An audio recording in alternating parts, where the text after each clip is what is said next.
everyone, and welcome to this week's edition of the Collection Comic of the Week. The book I have chosen for this week is Batman 66 meets The Green Hornet, issue number 1.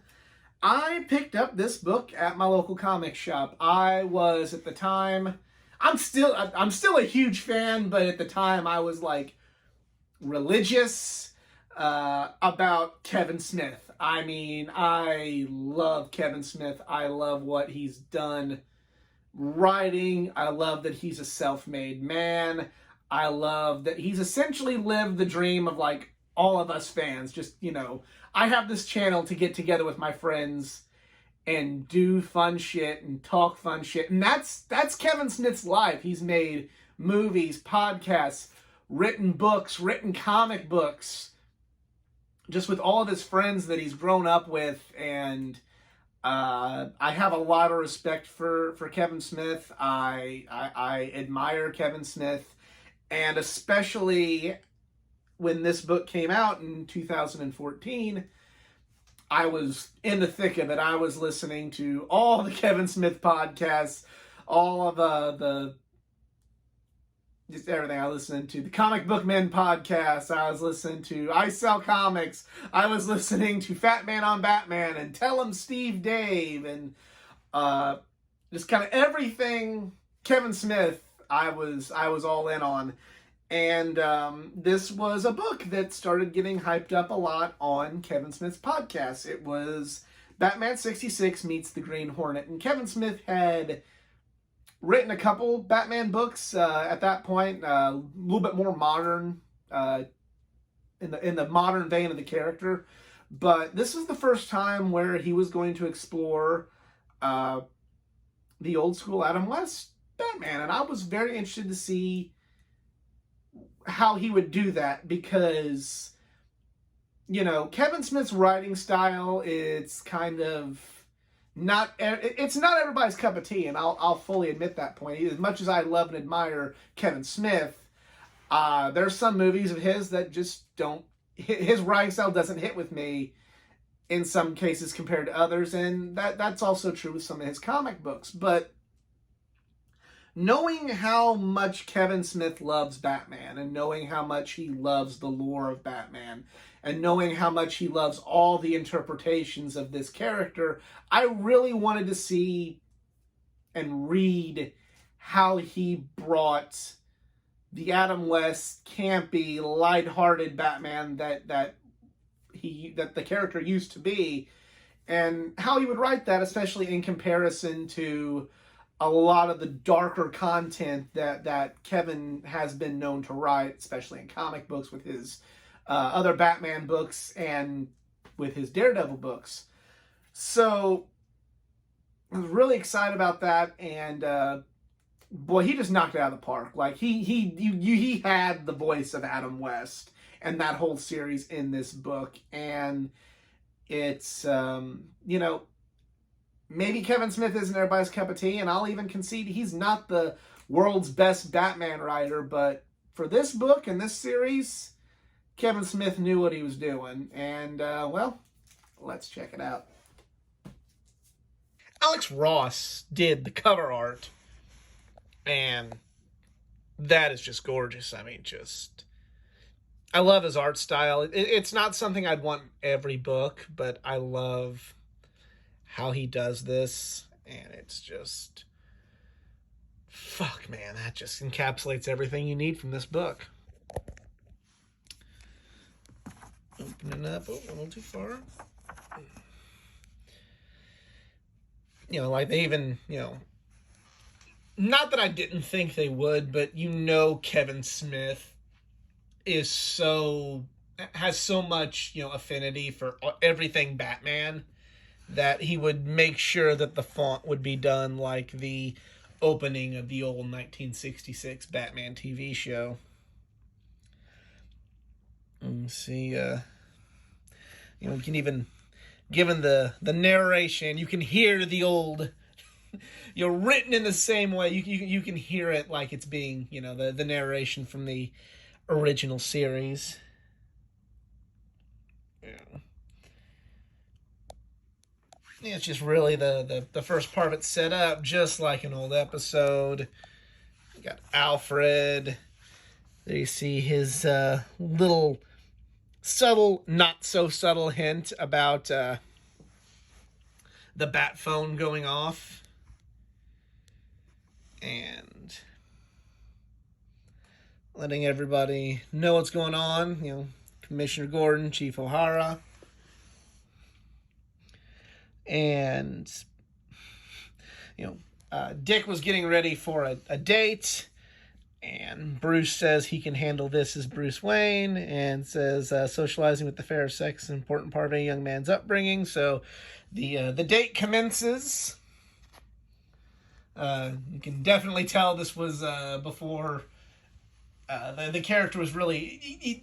Kevin is writing this in a way before the character was changed, because once the character was changed to really reflect the darker elements of what we know Batman today, and everything about that character that kind of came through Denny O'Neil and then really came into its own with Frank Miller,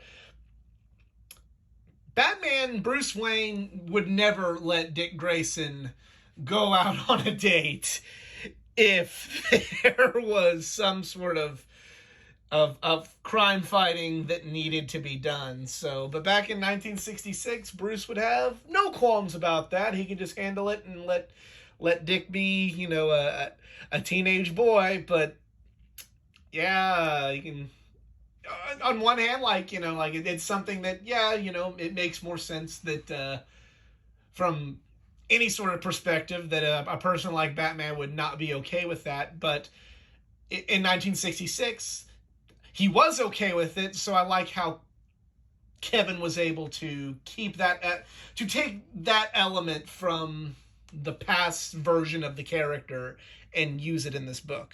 But anyway, that's enough for me. And yep, on the train, and there's Green Hornet and Kato, but they don't know it's Green Hornet and Kato, and they kind of have a little talk about the last time that Batman and the Green Hornet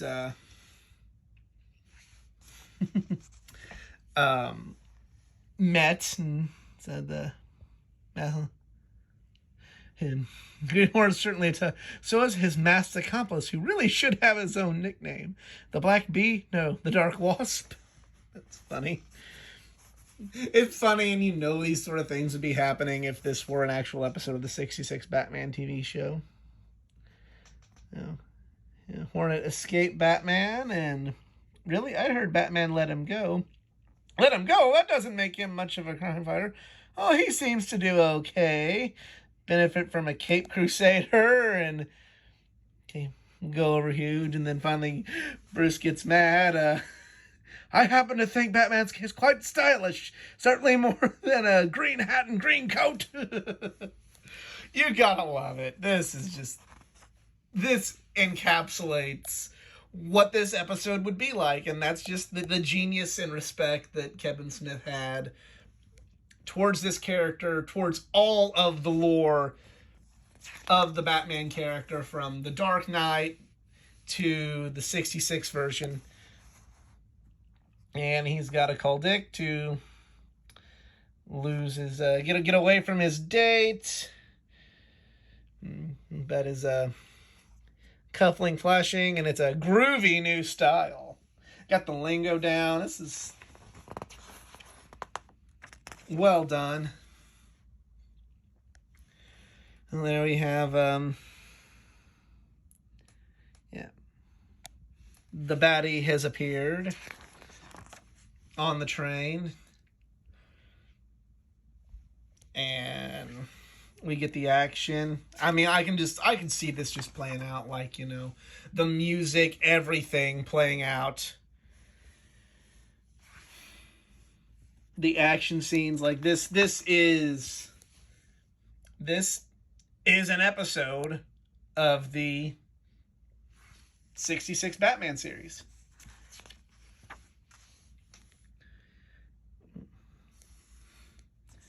Here we have the standoff.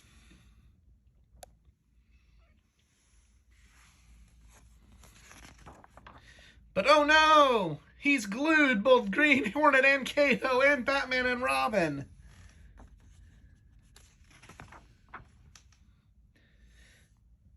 And, you know, boss, the tunnel is closing in. We'll never get loose in time, you know. And this is, you know, that got the exposition here, you know, has the Prince of Pace Doom, the dynamic duo. Will the Master of Mucilage squash the Green Hornet and Kato like bugs? One thing's for sure, the worst is yet to come. Like, I'm hearing this like the 66 Batman series. This is phenomenal. The only thing is no, because, you know, that's the end of the book, and it just goes into, you know, everything else. We don't get the same Bat time, same Bat channel, or some variation of it. That's my only, like, real nitpick over all that. But, yeah, that was Batman 66 meets the Green Hornet, issue 1. You know, like I said, he's got the voice of all of that down. Kevin Smith, not for everybody. And, you know, as big a fan as I am, not always for me. But that book is for me, and I'm very glad that I picked it up that one day at the local comic shop. Do you also own that book? Let me know in the comments section below. If you enjoyed this video, please give it a like, share, subscribe for more content, not just from the world of comic books, but from the world of pro wrestling, gaming, anime, and all things geek culture. Follow me on my social media pages, facebook.com/athleticgeekA9, Twitter @athletic_geekA9, Instagram @athleticgeekA9. And if you'd like to help this channel out financially, I am on Patreon, patreon.com/athleticgeekA9. Other than that, I'm out. Y'all be cool. Later.